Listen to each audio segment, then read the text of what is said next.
In this lifetime, I personally severed every tie between Patricia and me. She stayed in the capital, so I went to the frontier. When she came chasing after me to the borderlands, I locked myself in the military district and refused to see her. When my final moment approached, she stood outside the barracks, crying and begging to see me one last time as the funeral music echoed through the camp. I ignored her. After giving my last orders to my men, I closed my eyes and left this world, and she knelt before my grave, her hair turning completely white overnight. Jordan, why did you stop wanting me?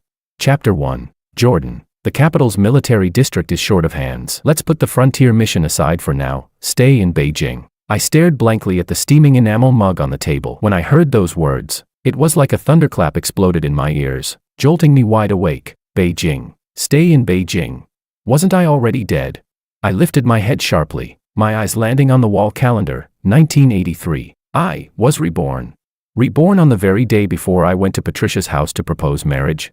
That day in my previous life, I had sat in this exact same spot, thrilled after hearing the commander's words. I thought staying in Beijing was perfect, close to Patricia, giving me confidence for the proposal. The next day, I carried my promotion papers, 2 boxes of fine liquor, and several bolts of top-quality fabric to Patricia's home. But Patricia had stood by the doorframe, her face colder than the frost of midwinter. I knew her heart belonged to that educated youth named Mario. She was waiting for him to get out of prison. Yet her relatives surrounded her, murmuring, "Patricia, Jordan's an officer, he's got a future. Who knows how long Mario will be stuck inside?" And how did she finally agree? I remember she sighed, didn't even lift her eyelids, and said softly, I was overjoyed at the time, thinking that one tiny weighed more than gold. After marriage, I treated her like a treasure. If she wanted the sweet rice cakes from the south of the city, I would ride there at midnight to buy them. If she thought the curtains looked dull, I replaced them the very next day. And her heart was sealed behind ice, always cold and distant toward me. When Mario was released, she began visiting him often. Once, I came back from patrol and saw her holding our daughter, waiting at the alley entrance near Mario's house. When our daughter was 5, she pointed at a wooden toy gun Mario had given her and said, "Daddy, Uncle said once he saves enough money, he'll take us to the south." By then, I was gravely ill, and the hospital had issued a critical notice. Half conscious one day, I overheard Patricia speaking on the phone in the corridor, her voice low but clear. "Once Jordan's death compensation comes through, we'll have the wedding and give the child a proper name." What a cruel joke. Her husband wasn't even dead yet, and she was already planning to use my pension to fund her own wedding with another man. The thought of my pitiful, wasted first life made my fists clench tight, my nails digging deep into my palms. "Commander, I request a transfer to the frontier." The commander froze mid-sip from his enamel mug, frowning. "The frontier? You know how harsh it is there, don't you? Once you go, it's 5 to 8 years minimum. Think it through." He paused, perhaps remembering the proposal, and added, "Besides, aren't you supposed to go to Patricia's house tomorrow?" "No need." I cut him off firmly. "The proposal's off. The marriage is off." The commander slammed his mug down on the table and stood up. "What's going on with you? Yesterday you were rushing me for the recommendation letter, and now you've changed your mind. Did you two have a fight?"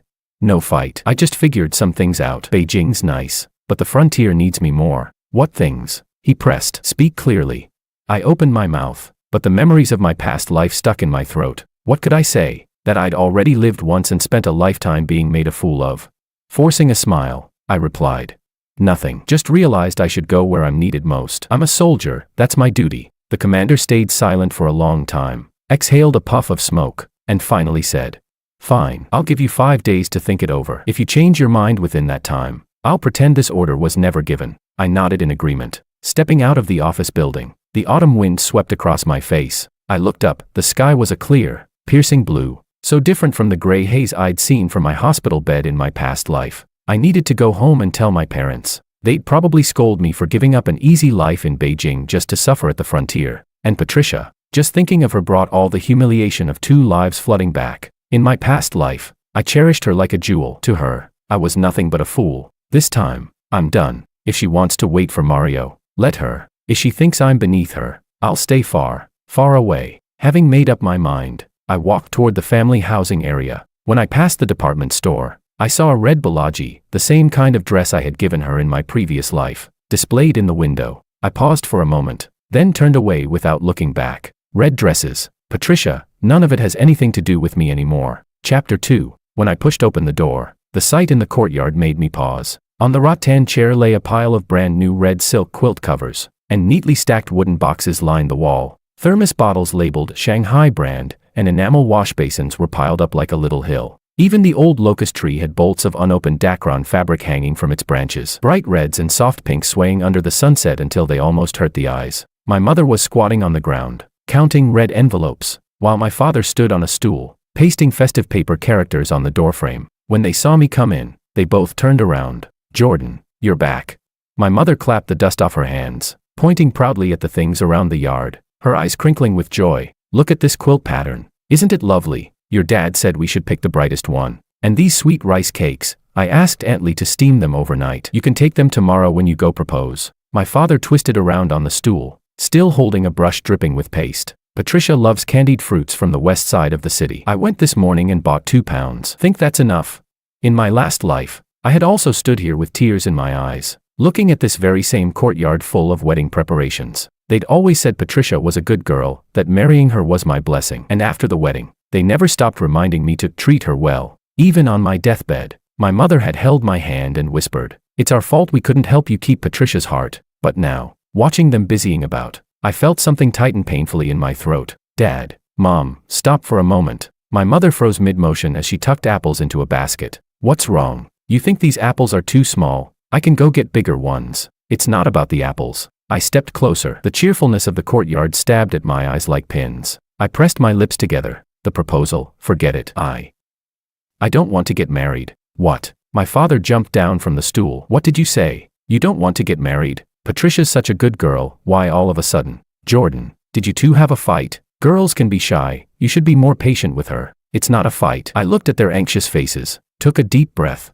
and spoke the truth. "She doesn't like me. She never did." Just then, the sound of a bicycle bell rang from outside the gate. I turned my head. Patricia was standing there, pushing her bike. She was wearing a light blue Dacron blouse, a little sweat on her forehead. A bamboo basket hung from her handlebars, holding something wrapped in lotus leaves. "Uncle, Auntie," she greeted with a polite smile. When her eyes swept over all the betrothal gifts spread across the courtyard, her brows furrowed ever so slightly, a tiny flicker that my mother caught at once, her cheerful smile faltering. "See, I wasn't lying." Patricia had always rejected my affection, no matter how sincere. But Patricia quickly composed herself and handed over the basket. "My mom asked me to bring you some freshly steamed buns." I didn't answer. Instead, I walked straight up to her. "Patricia, let me ask you something." She looked up at me, puzzled, waiting for what I'd say next. "Do you like me? Do you really want to marry me?" Patricia froze and stepped back, startled by the question. Her lips parted, but no words came out. Still, that fleeting hesitation, that flicker of resistance in her eyes, reflected the truth clearer than any confession. In my last life, she'd done the same. She hadn't wanted it, but under her relative's persuasion, she'd nodded, treating my devotion as something she was simply owed. The result? 2 miserable people trapped in a hollow marriage. I smiled faintly. My heart felt icy cold, but my mind was finally clear. "As you wish. I won't bother you anymore." "What do you mean by that?"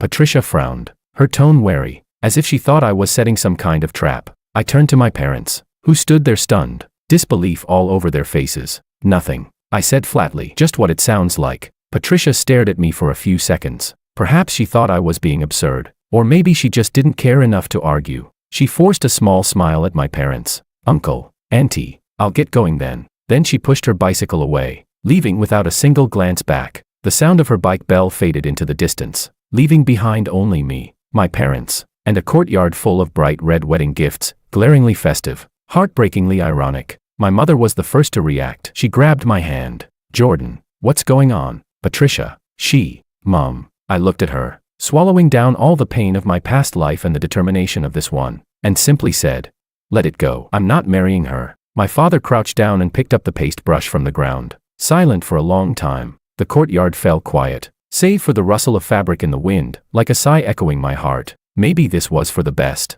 In this life, I should at least get to choose my own path once. As for Patricia, the men she loves, the future she's waiting for, none of it has anything to do with me anymore. Chapter 3. The cancelled proposal spread through the military compound like wildfire. By the next day, since I hadn't gone to Patricia's house, I naturally became everyone's favorite topic. Old Wong from the mailroom gave me a few extra glances when handing over the newspaper, and even Aunt Lee in the cafeteria couldn't help asking questions as she ladled food onto my tray. I brushed it off vaguely with, "There's been a change in assignment," though deep down I knew this matter would have to be settled sooner or later. At noon the following day, when I stepped out of the base, the sun was blazing overhead. I squinted as I walked toward the residential compound, and saw a familiar figure standing by the gate. Patricia. She stood under the shade of a tree, holding a canvas bag in her hands, her toes absently tracing patterns on the ground. When she saw me, she immediately came toward me. It was the first time she had ever taken the initiative to seek me out. In our previous life, decades of marriage, she probably hadn't even known exactly where my office was. Instinctively, I wanted to pretend I hadn't seen her, but her voice stopped me. Jordan. I halted and turned around, my expression flat. What is it? She came up to me, a faint sheen of sweat glistening on her forehead, her voice carrying a rare sense of urgency. Yesterday, why didn't you come to my house for the proposal? I froze for a moment, then almost laughed at how absurd it was. Just 2 days ago, in my parents' courtyard, she'd been silent and evasive, her resistance written all over her face, and now she had the nerve to ask me this. Patricia, did you forget what I said yesterday? You don't like me, so I ended it. When did I ever say I didn't like you? She raised her voice, her cheeks flushing. I never said I refused. No, you didn't say it, but the way you frowned, your silence, that look in your eyes, even my parents could see what it meant. I know exactly who you're waiting for. I used to be stupid enough to think I could change your heart, but thinking about it now, forcing a fruit to ripen before its time only makes it bitter. You don't have to feel guilty. I won't force anything. From now on, we'll go our separate ways. That's best for both of us. I thought those words were giving both of us a dignified ending. After all, in my previous life, she had never openly rejected me. She simply stayed silent and let me walk willingly into a dead end. But before I could take a step away, she suddenly grabbed the sleeve of my military uniform. You can't do this. Her voice trembled slightly, all her usual calm and pride gone. Everyone in the compound knows you were supposed to propose. Now you suddenly don't show up. What will people think of me? They'll think there's something wrong with me. Her fingers tightened around the fabric, crumpling it in her grasp. I looked at her reddened eyes, but in my mind, I saw another image. Patricia, years later, waiting at the alley corner with our daughter to meet Mario after his release. Her expression unbothered when the neighbors saw them together, and then her planning to use my death compensation to hold her wedding with another man, never once caring about saving face. So why now, when it came to me, did she suddenly care what others might say? The irony stung. Expressionless, I pulled my sleeve free and took a deliberate step back to put distance between us. My decision won't change. What others say is your concern, not mine. With that, I brushed past her. I didn't look back, so I didn't see the dazed look on her face as she stood there. Even from a distance, though, I caught a glimpse of her under the tree, her figure stretched long in the sunlight. There was something new in her eyes, still distant, but tinged with something else. Confusion, perhaps, or something more complicated, but I neither studied it nor cared to. Let her be. Things needed to end cleanly. Her hesitation, her embarrassment, those were hers to face. As for me, Jordan, I would never again pay the price for her choices. Chapter 4. When I got home, I began packing for my departure. My parents came in after hearing the noise, just in time to see me pressing 2 pairs of rubber shoes into the bottom of my trunk. What are you doing? Why are you packing? Without pausing, I wrapped my enamel mug in an old newspaper and tucked it inside. I've applied for a frontier posting in Xinjiang. Where? Xinjiang. My father's teacup almost slipped from his hand. Didn't you say you were staying in Beijing? Why are you suddenly going so far away? I pressed the last shirt into the trunk, fastened the latch, and said without looking up, I was wrong before. They need people out there more. The room fell silent for a long while. My mother crouched down, running her fingers over the military insignia on the box. You've really decided. The sandstorms there are fierce, and the winters can freeze a man to the bone. Yeah, I've decided, I said, squatting beside her and taking her hands. I leave in 3 days. I thought they'd try to persuade me otherwise, just like they did in my last life. After all, I'm their only son. But suddenly my father slapped his thigh. Then we'll go too. Your mother and I will come with you. I was stunned. Go with me. But the conditions there are harsh. You too. Harsh? What's harsh about it? My mother stood up, eyes bright with resolve. Your father's always talking about how he used to serve on the frontier when he was young. I've always wanted to see what the Gobi Desert looks like. Perfect timing. We'll treat it like retirement out there.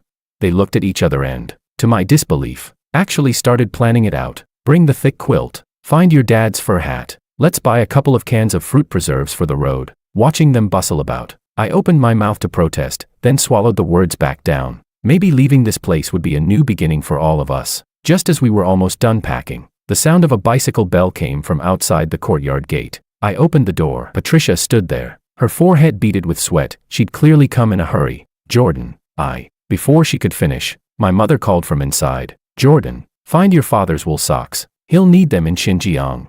Patricia froze, eyes widening. Xinjiang.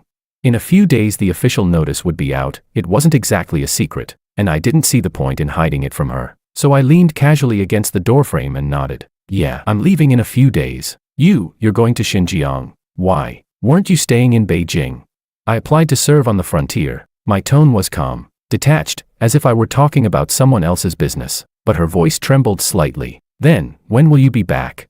I shrugged. Don't know. Maybe 5 years, maybe 10, or maybe, I paused, meeting her eyes. Maybe I'll never come back. The instant those words left my mouth, I saw her eyelashes tremble violently. That woman who had always been cold and distant, who could barely spare me a smile, now had a trace of panic flashing across her face. She stepped closer, her chest rising and falling. You have a good life here in Beijing. Why go somewhere so far? Is it because? Patricia. I cut her off, my tone turning firm and heavy. Everyone has their own path. Do I need your permission to walk mine? She froze, lips pressed into a thin line. Sunlight filtered through the leaves, casting dappled shadows across her face. For the first time, I saw unmistakable loss in her eyes, like a cloud scattered by the wind, barely visible before it blurred again with moisture. She opened her mouth as if to say something, but swallowed it instead. Inside, my parents were still bustling, the sound of shifting trunks echoing through the small house. I didn't want to drag this out any longer. Stepping aside, I motioned toward the gate. If there's nothing else, please go. I still have packing to do. It was the first time I'd ever dismissed her. In my past life, no matter how coldly she treated me, I had always run to her, afraid she might be hurt, desperate to please her. But now, watching her stand there with emotions I couldn't read in her eyes, all I felt was calm. Patricia stood there for a while, then finally turned and walked away, pushing her bicycle slowly. Her figure looked fragile in the sunlight. Her steps no longer hurried. Maybe I should have followed her, asked her what that look in her eyes really meant. But standing there, I realized I was tired. I no longer wanted to guess, no longer wanted to care. It seemed I really didn't love Patricia anymore. Chapter 05. In the following 2 days, the military district granted me a few days off to pack my things. Unexpectedly, the person I ended up seeing the most was Patricia. Every couple of days, she would barge into my yard again. The sound of her bicycle bell had basically become a death knell for me. That day, I was stuffing compressed biscuits into a wooden box when she called my name outside the gate again. I opened the door and saw her standing under the sun. The tip of her nose reddened from the heat. Whatever patience I had left was gone. My brow furrowed without me realizing it. Why are you here again? She froze at my expression, like she'd been pricked by a needle. The next second, her eyes reddened, tears glimmering on her lashes. Jordan, you never used to look at me like that. Her voice trembled, tinged with grievance. In my previous life, whenever she cried, my heart would instantly melt into a puddle. But now, all I felt was a throbbing ache at my temples. Leaning against the doorframe, I looked into her reddened eyes and suddenly realized there were things that needed to be made clear once and for all. Some tangled feelings needed to be cut off completely. I sighed and led her to the shade under a tree. Patricia, you said it yourself, that was before. Back then, I liked you. I really liked you. I chased after you with all my heart, dreaming every night about making you my wife. But I'm not a fool. I could tell whether you had feelings for me or not. You were thinking about Mario. Whatever kindness you showed me was just perfunctory. Even if I kept clinging to you, could that have ended well? In my past life, I stopped short, swallowing back the words, in my past life, and concluded instead, anyway, I've figured it out. Keeping my distance from you is better, for both of us. From now on, go live the life you want. Go after Mario. Or anyone else if you like. It has nothing to do with me anymore. I won't appear in your life again. I thought I'd spoken with all the decency and finality a man could offer. Even if she didn't thank me, she should at least feel relieved. But instead, she burst into tears, not a quiet sob, but shaking shoulders and ragged breaths. She wiped her tears, her voice choked and trembling, as if I'd wronged her terribly. I'm not as cold as you think. I do have feelings for you. Her words hit my heart like a pebble, but they didn't cause a single ripple. I stared at her tear-streaked face, stunned, but inside, I felt nothing but emptiness. She loves me. When she and Mario discussed using my death compensation money for their wedding in my previous life, where was that love? Saying this now, isn't it far too late? I exhaled slowly, weariness creeping into my voice. Forget it. Don't say anything more. I'm not lying. She panicked, taking a step forward as if to grab my hand, then pulled back sharply. I just didn't know how to face you about Mario. She stumbled over her words, her eyes red like ripe peaches, but as I looked at her, all I could see was the memory of her voice from that hospital bed in my past life, her calm tone when she heard I was dying, her figure standing outside Mario's house with her daughter in her arms. Rebirth hadn't made me numb. It had simply burned away all my love. Those days of heartbreak she gave me were like scars carved into my bones. The pain had faded, but the shape remained. I understand, I said quietly, but it's too late. Patricia's sobs stopped abruptly. She stared at me with swollen eyes, as if she couldn't comprehend my words. I looked her straight in the eyes and said, one word at a time. I'm going to Xinjiang. I might never come back. Whether you have feelings for me or not, it doesn't matter anymore. The yard fell silent, broken only by her muffled sobs. I didn't look at her again. I turned, went back inside, and closed the door. Outside, her crying came in soft, broken waves, like a thin needle, pricking lightly, but never piercing the heart. Leaning against the door, I looked at my packed luggage and felt an unfamiliar sense of relief. She had finally admitted she had feelings for me, just as I was ready to leave her behind forever. Thankfully, I wasn't swayed this time. Her tears, her love, let them all stay behind, carried away by the wind of Beijing. Chapter 06. The day I departed, the people from the military compound crowded the road to see me off. With my duffel bag slung over my shoulder, I shook hands with everyone one by one, while my parents stood by the truck, helping tie down my luggage. Sunlight spilled over the gray at their temples, and a warmth spread through my chest. The truck engine sputtered to life with a deep put-put sound. As I waved through the window toward the crowd, I suddenly caught sight of a staggering figure in the rearview mirror. Patricia, running along the roadside, hair tangled wildly in the wind, chasing after the truck. I frowned and knocked on the partition behind the driver. Could you stop for a second?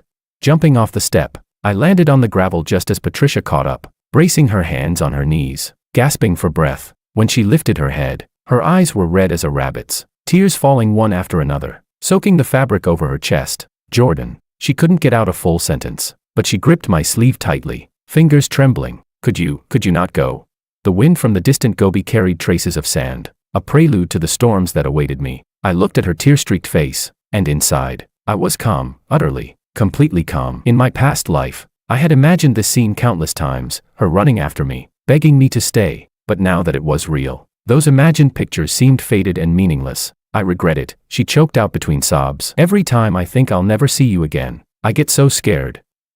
I don't want to lose you. Let's get married, Jordan, right now. I'll go with you to Xinjiang. I'll do whatever you say. Her voice trembled with desperation, almost a plea. That single word, marry, was one I had longed to hear across 2 lifetimes. But now, it only sounded bitterly ironic. Gently, I pulled my sleeve free from her grip. The fabric was still warm from her palm, but it couldn't warm my heart. Patricia, I said quietly, don't try anymore. It's too late. She snapped her head up, eyes wide in shock and disbelief. What do you mean, too late? I'm telling you I love you, that I want to marry you. How is that too late? Because I don't need it anymore. I stepped back half a pace. The truck engine still thumped rhythmically, like a drum urging me onward. I'm going to Xinjiang, I said. That's where I'm meant to be. I'll go with you. I can learn to cook, to sew. I can take care of you, and your parents too. No. I cut her off and turned toward the truck. Stay in Beijing. Find someone you truly love, and live the life you actually want. I didn't look back. I climbed into the truck. My parents glanced at me anxiously, but I shook my head. I'm fine. The engine roared again, the tires crunching over gravel, the sound rough and final. Through the window, I saw Patricia still standing where I'd left her. The wind whipped at her clothes, making her look like a faded flag. Her mouth moved, shouting something I couldn't hear, swallowed up by the noise of the engine and the wind. The truck sped up. Her figure grew smaller and smaller, until it became a blurry dot on the horizon, and then vanished, swallowed by the dust. When we reached the core station in Xinjiang, the Gobi wind cut across my face like blades. Life there was simple and relentless: training, patrols, reclaiming wasteland. Sweat dripped onto the sand, drying before it even hit the ground. Every so often, the communications clerk would come by with a stack of letters. More than once, I saw Patricia's name among them, her neat handwriting, the postmark stamped with Beijing's date. She wrote about little things in the compound, her new job, how the seasons were changing, and she'd always ask at the end, "When will you write back?" I kept every one of her letters at the bottom of a wooden chest. I never replied to a single one. Sometimes, late at night, lying in the underground shelter while wind and sand rattled the tent, I'd think of her running after the truck, crying, "Let's get married." A flicker of emotion would surface, then the Gobi wind would blow it away. The debts of my last life, the ties of this one, all were severed the moment I closed that truck door. She had her Beijing, I had my Gobi. From then on, mountains high and rivers wide, our lives would never cross again. Chapter 07. But Patricia's persistence turned out to be far greater than I ever imagined. Her letters came steadily for 2 whole years, brown envelopes stacked at the bottom of my wooden chest, covered now by a thin layer of dust. During those 2 years, I earned a commendation for leading a border reconnaissance mission and was promoted from company commander to battalion commander. The color of my epaulets changed when I shouted orders on the training ground. The new recruits behind me stood even straighter. The Gobi wind and sand had carved lines into my face, sharpening my gaze like a blade drawn from its sheath. Everyone who saw me called out, "Commander," and no one remembered the young fool who once chased after a girl in Beijing. Then, one afternoon, the communications clerk came running into my office. "Commander, there's a young lady at the gate asking for you. She says she came from Beijing." The red and blue pencil in my hand paused midair, the tip stabbing a small hole into the military map. There was no need to ask. Who else but Patricia would travel thousands of miles from Beijing to this godforsaken Gobi desert? A cold smile tugged at my lips. I could still remember vividly how, in my previous life, she had left me standing in the snow while she went off to see Mario, and now she was the one waiting for me. Without lifting my head, I continued marking coordinates on the map. "Tell her to leave." The clerk hesitated, looking uncomfortable. "But she said she must see you. She's been standing out there for 2 hours already." "In this heat," I said. I repeated, voice low and firm. "Tell her to leave." The pencil lead snapped against the paper with a sharp crack. The clerk understood better than to ask again and hurried off. I didn't know what happened afterward, only that when I returned to the officers' quarters that evening, even my mother had heard. When she saw me come in, she hesitated, words on the tip of her tongue. "Jordan," the staff downstairs said, "there's a girl who's been waiting for you outside the battalion gate all afternoon." I gave a short reply and reached for my keys. "She came all the way from Beijing. Maybe something urgent. Why don't you go talk to her?" "No." I hung my cap on the wall hook, my voice steady and indifferent. "There's nothing left for us to say. In my past life, she had made me wait 3 hours in the freezing cold outside her apartment, saying, 'Mario just got out of prison. I need to see him.' She'd left me burning with fever, clutching a child, saying, 'Mario wants to talk about something.' Now she stood waiting for me under the desert sun for a few hours. What was that in comparison? I figured she wouldn't last long under the Gobi's harshness, a few days at most, and she'd slink back to Beijing. But 3 days later, the communications clerk reported again. "Commander, that lady rented a mud-brick house near headquarters. She says she's planning to settle here." I froze mid-task, gripping the tiny model soldier I'd been using for tactical simulation. Settle here? What the hell was she trying to do? Dig her heels in for a standoff?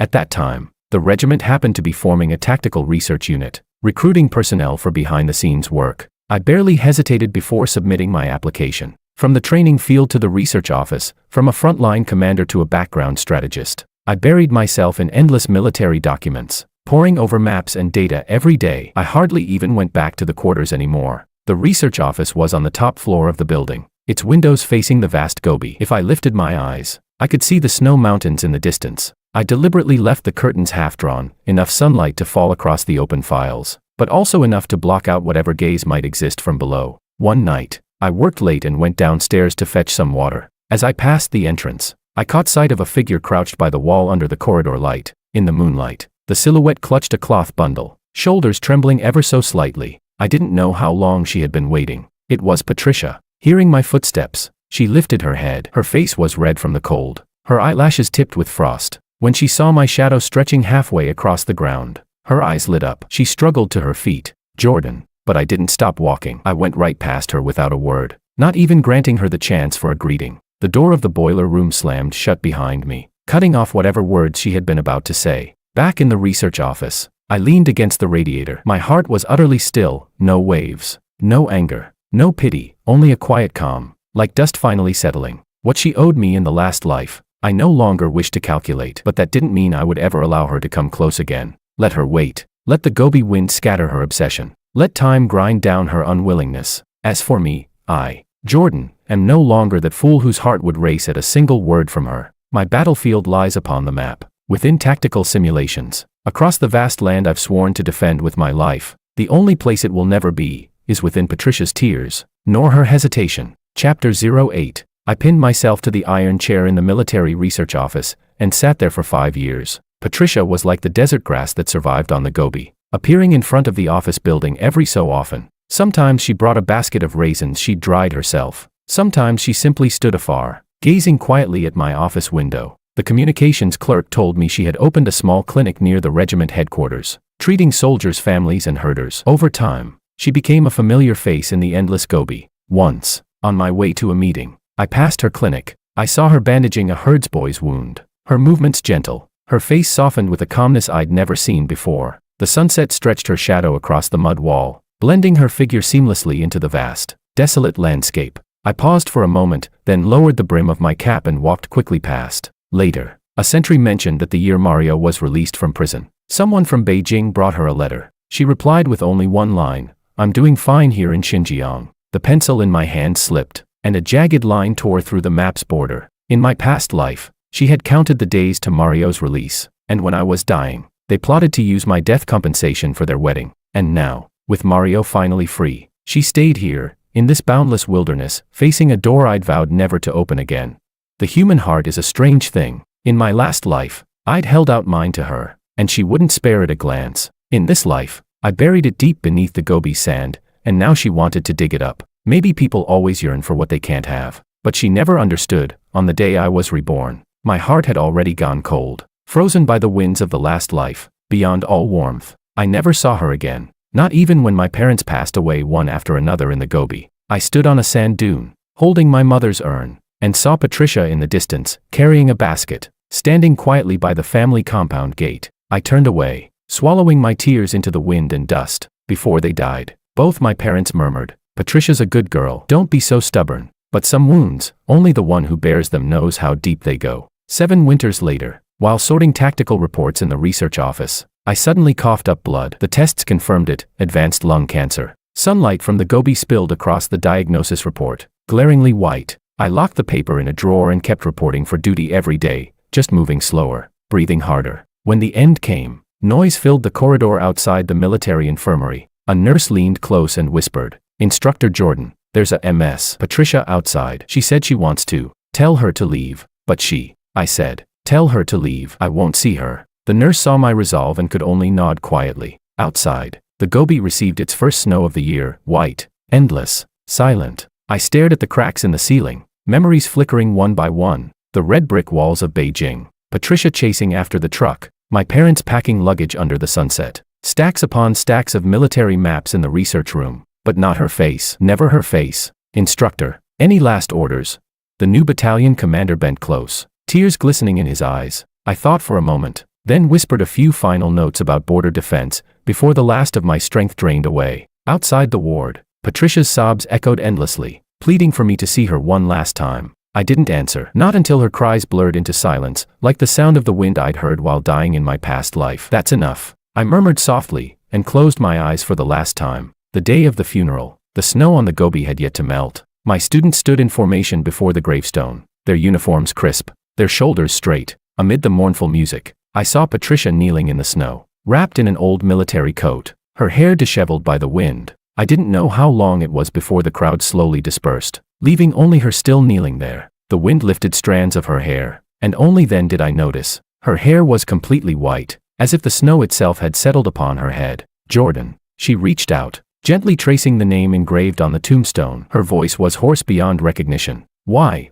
did you stop wanting me?" Snowflakes fell on her shoulders, on her pale face, mingling with her tears until they froze into tiny crystals. From above, I watched her small, trembling figure. My heart was filled with a hollow stillness. In my last life, I had asked her countless times, "Why don't you love me?" And in this one, she had asked me again and again, "Why don't you want me?" The answer had long since been carried away by the wind of the Gobi. Some love, once missed, is missed forever. Some people, once let go, are gone for a lifetime. And I, Jordan, in this life, I finally lived for myself. Even if I left this world alone, I did not fail the uniform I wore, nor the vast land I guarded. As for her tears, her white hair, let them all be carried away, scattered into the wind and snow.